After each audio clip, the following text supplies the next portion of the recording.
Bienvenue sur Les Jongleuses, le podcast des femmes bien occupées qui jonglent entre le perso, le pro et tout le reste. Ici, on s'intéresse à la balle la plus importante de votre jeu, on s'intéresse à vous. Il est temps de renouer avec votre vie intérieure et d'en faire votre outil le plus puissant pour créer la réalité de vos rêves. Et ici, je vous y accompagne en partageant avec vous mes ressources testées et approuvées. Je suis Ruth Manou, coach de vie certifiée, 2 fois maman et gardienne de cet espace. Abonnez-vous à la newsletter ou sur votre plateforme d'écoute préférée pour être notifié des nouvelles sorties. Et je compte sur vous pour partager largement autour de vous et pour laisser une pluie d'étoiles et de commentaires partout où c'est possible. Bonne écoute!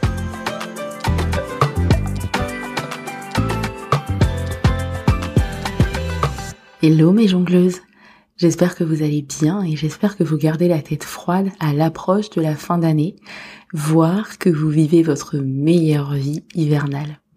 Si à l'inverse, le stress commence à monter et que vous ne savez plus où donner de la tête, je vous envoie tout mon soutien et toutes mes pensées. Si vous êtes justement dans le cas où cette période vous provoque du stress avec son lot de préparatifs, de cadeaux à acheter et d'organisation dans tous les sens, imaginez un instant que vous disiez non à ce qui vous provoque du stress, aux événements auxquels vous n'avez pas envie de participer, aux rituels auxquels vous ne voulez pas prendre part. Imaginez ce qu'un non ou deux pourrait changer dans votre vie. Et de façon plus large, imaginez ce que ces 3 lettres pourraient changer dans votre vie si elles étaient prononcées plus souvent. Non, je ne peux pas. Non, je ne veux pas. Non, ça ne me plaît pas. Non, je n'aime pas ça. Est-ce que vous sentez la confiance qui monte, les limites qui s'affermissent et l'énergie préservée? Alors, on le développe ensemble, ce muscle du non? C'est parti? Comment ça, non? Si, on y va. Place à l'épisode.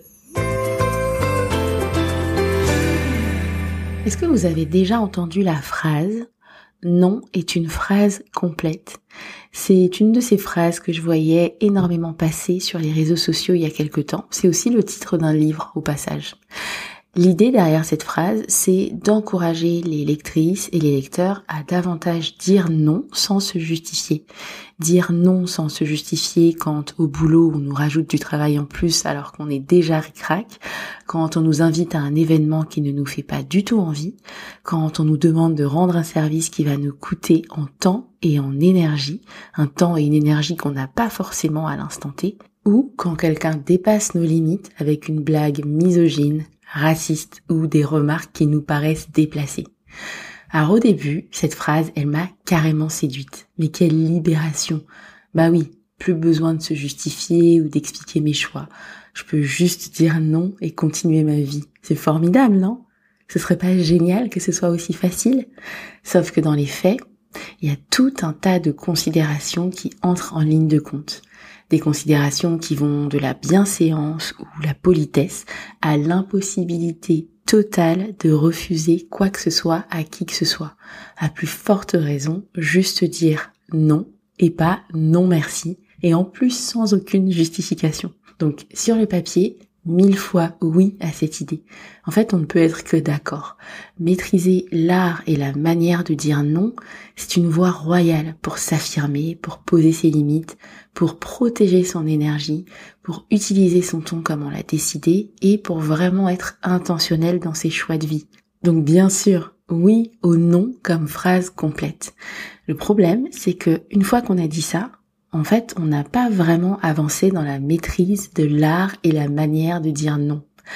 Tout ce qu'on ressort, c'est au mieux une jolie phrase à repartager en story sur Instagram et au pire une injonction supplémentaire. Une sorte de Graal à atteindre sans vraiment savoir comment, avec en prime une bonne dose de culpabilité si on n'y arrive pas. Donc, si vous êtes partante, on va explorer dans cet épisode différentes pistes pour développer ce muscle du non, en le faisant d'une façon qui vous convienne à vous et qui vous vienne naturellement. Si ce qui vous vient, c'est le fameux non utilisé comme phrase complète, tant mieux, continuez comme ça. Mais si ce n'est pas ça, l'idée c'est justement ici d'explorer nos options. Mais déjà, qu'est-ce qui fait que le non est aussi difficile à sortir, qu'on y mette les formes ou non? En fait, c'est comme un parcours d'obstacles entre vous et le non que vous aimeriez entendre sortir de votre bouche. Il y a plusieurs étapes dans ce parcours et chacune a sa propre difficulté. Déjà, il faut être capable de sentir ou d'entendre ou de voir le non qui résonne en vous. Que ce soit une réponse physique viscérale ou une pensée que vous allez entendre ou voir. Personnellement, chez moi, quand c'est non, c'est comme si ça s'imposait à moi. Un peu comme quand un petit enfant découvre le non et le sort à toutes les sauces. Le non, chez moi, il se manifeste vraiment comme ça. Pour autant que je n'essaie pas de débattre ou de le transformer en oui de force. C'est un peu comme si mon énergie vitale se contractait et je le ressens dans mon ventre, dans ma poitrine et jusque dans ma gorge, en termes plus physiques si vous voulez. C'est comme si tout se resserrait ou tout se contractait. Mes épaules vont se resserrer aussi. Bref, c'est vraiment une contraction chez moi. Donc, premier exercice pour vous, familiarisez-vous avec votre propre réaction du non, qu'elle soit physique, énergétique ou mentale. Donc pour ça, la prochaine fois que vous avez envie de répondre par la négative à une demande, observez ce qui se passe en vous très attentivement et notez-le. Vous pouvez aussi travailler en rétrospective en pensant à 2 types de situations. Une où le non vous est venu facilement, notez ce qui s'est passé, et une où le non vous est venu difficilement, ou alors vous auriez voulu dire non et que vous n'y êtes pas arrivé. Première étape donc, familiarisez-vous avec votre réaction au non. Une fois que vous l'avez, vous risquez de vous confronter à un deuxième obstacle, le oui machinal ou automatique, même quand vous avez envie de dire non à la place. Il peut y avoir plein de raisons qui expliquent ce réflexe. Vous n'avez jamais appris à dire non, voire vous avez été puni au sens propre ou figuré pour avoir dit non par le passé, ou alors vous ne voulez pas faire de vagues. Vous ne voulez pas passer pour la fille pas sympa, pas arrangeante, la râleuse de service. Ou alors vous n'avez pas envie de vous lancer dans une conversation difficile. Vous avez envie de faire plaisir à l'autre personne. Ou alors vous vous retrouvez face à quelqu'un à qui il est difficile de dire non. Votre supérieur hiérarchique, votre belle famille, vos parents, vos amis. Bref, pour cet obstacle-là, il y a un vrai travail d'identification des pensées ou des croyances qui se trouvent à la racine, avant de les déconstruire et d'arriver à passer outre avec de la pratique et de la patience. Et pour ça, j'ai envie de dire, vous êtes au bon endroit, parce que ça fait exactement partie des choses qu'on travaille en coaching, qu'il s'agisse d'identifier les pensées qui vous empêchent d'atteindre vos objectifs ou de justement développer ce muscle du non. Si vous sentez que vous avez besoin d'être accompagné pour développer ce fameux muscle du non, vous pouvez réserver votre appel découverte offert et on verra ensemble comment je peux vous y accompagner. Le lien est disponible dans les notes de l'épisode. Et alors justement, en parlant de oui, si c'est la réponse qui vous vient le plus facilement, j'ai vraiment envie de vous inviter à laisser tomber tout jugement de vous-même. On parle d'habitudes probablement ancrées depuis des décennies. Certaines peuvent mettre du temps à changer et celle-là peut en faire partie. D'ailleurs, vous pouvez même utiliser votre réflexe du oui à votre avantage en réalité. Travaillez sur ce à quoi vous dites oui de tout cœur. Ce sera d'autant plus facile ensuite de répondre de vrais oui ou des non francs et massifs. Si vous êtes au clair sur la vision que vous avez pour votre vie, dans tous les domaines, si vous vous fixez des objectifs de façon proactive ou encore si vous êtes au clair sur vos valeurs, ça devient tout de suite plus facile de faire des choix et de répondre par la négative quand c'est ce qui est juste pour vous. Je vous donne un exemple. Il y a 2 ans, on a été invité à dîner pour Thanksgiving par une famille américaine qui vivait à Dublin. Alors, de façon générale, on fait hyper attention au sommeil de nos enfants et on évite, depuis qu'ils sont tout petits, de faire des choses le soir avec eux pour qu'ils puissent avoir des grosses nuits. Donc là, ça aurait été plutôt un non à cette invitation. Sauf que c'est aussi hyper important pour moi et pour nous qu'on vive des aventures en famille, qu'on découvre de nouvelles choses à 4 et qu'on tisse des liens sociaux et amicaux forts tous les 4. Et comme tout ça était clair pour moi, parce que ce sont des choses auxquelles j'avais déjà réfléchi, ça a été un oui franc, massif, sans hésitation et sans regret. Si mes priorités avaient été différentes, il aurait été tout aussi facile d'arriver à un non. Mais le tout, c'est d'être au clair sur ce à quoi vous dites oui de tout cœur. Le non est d'autant plus facile si vous savez à quoi vous dites oui en contrepartie. Par exemple, si j'avais dit non à l'invitation pour Thanksgiving, ce à quoi j'aurais dit oui, c'était une routine préservée et une longue nuit de sommeil pour mes enfants. Et des enfants pas ralocheurs par la suite, si vous voyez ce que je veux dire. Quand je dis non à un événement de networking, je dis oui à autre chose dans mon activité ou dans ma vie. Si je dis non à un café à une amie, je dis oui à du temps au calme pour moi. C'est pour ça que c'est tellement important d'être au clair sur vos oui. Un des épisodes du podcast qui pourrait vous aider à vous mettre au clair sur vos oui, c'est l'épisode 4 du podcast. Il vous accompagnera à créer une vision pour votre vie.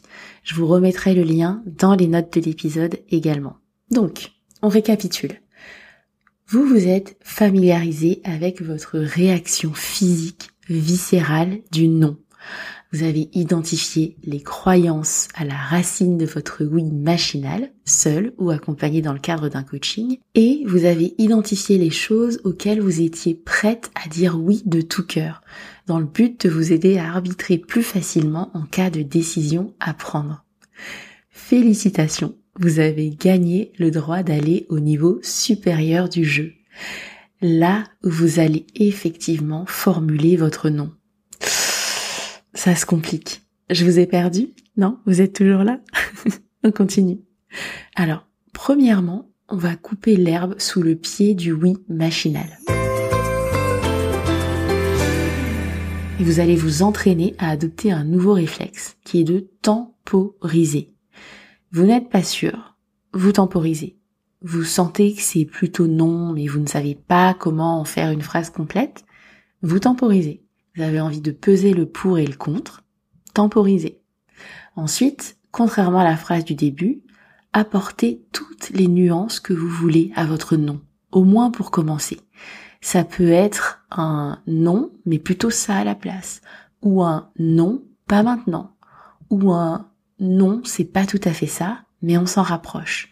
Un ça, non, essayons plutôt ça à la place. Bref, sentez-vous libre d'apporter autant de nuances à votre propos que vous le souhaitez.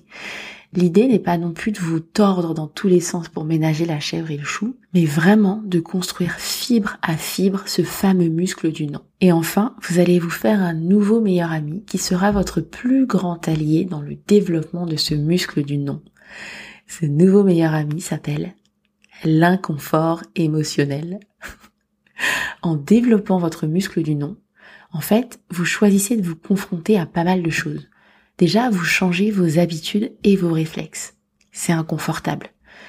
Vous choisissez de vous confronter aux croyances selon lesquelles dire non, c'est être méchante, râleuse, frondeuse, et c'est inconfortable. Vous vous confrontez à la possibilité de potentiellement vexer des personnes qui sont habituées à votre oui machinal.